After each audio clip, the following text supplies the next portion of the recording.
सद्गुरुदेव प्रेमानंद जी महाराज के अमृतमय प्रवचन से आज लाखों जनमानस में आत्म सुधार हो रहा है और लोग उनके कहे गए वचनों को अपने जीवन में उतार रहे हैं। आज इस लेख में हम प्रेमानंद जी महाराज जी के प्रवचन का सरल अनुवाद करेंगे, जो लौकिक दृष्टि से बहुत ही सरल होगा। तो आइए शुरू करते हैं। सद्गुरु प्रेमानंद जी महाराज कह रहे हैं कि इन लक्षणों के आते ही आपको भगवान मिल जाएंगे, ऐसा आपको अनुभूत होगा। पहला लक्षण यह है कि यदि हमारा हृदय ऐसा लगने लगे कि कोई हमें गाली दे या हमारा अपमान करे और हम अपने हृदय को बचा पाएं, मतलब इतना सहनशील होना है। मतलब सहनशीलता आध्यात्म मार्ग की ऊंचाई पर चढ़ने के लिए अत्यंत आवश्यक है। महाराज जी कहते हैं कि यदि हमें कोई दुख दे रहा है, हमारा अपमान कर रहा है या हमारा सम्मान भी कर रहा है, तब भी हमें स्थिर भाव में रहना चाहिए। हमारे मन में कोई विकार उत्पन्न नहीं होना चाहिए।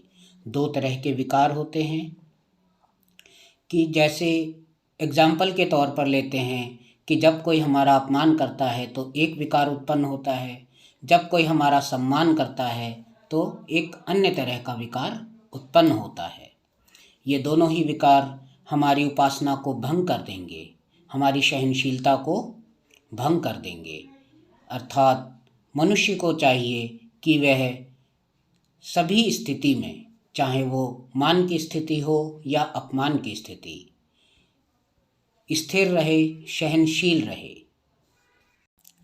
दूसरा लक्षण सद्गुरु प्रेमानंद जी महाराज बताते हैं कि हमें एक श्वास भी प्रभु से विमुख नहीं करना चाहिए। इसी जन्म में जीवन मुक्त हो जाएगा। अर्थात प्रेमानंद जी महाराज कहते हैं कि हमें हर पल अपने अंतर ध्यान में स्थिर रहकर भगवान का भजन करना चाहिए।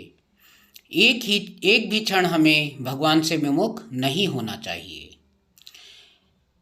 राग से ही अपराध बनते हैं और राग रहित होकर धर्म पूर्वक विषयों का सेवन करना वो मोक्ष पद्धति को प्रदान करने वाला बनता है।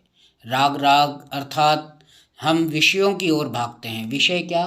जो हमारे ये साधन, धन, काम, क्रोध, ये सब अपमान, सम्मान, ये सब क्या हैं?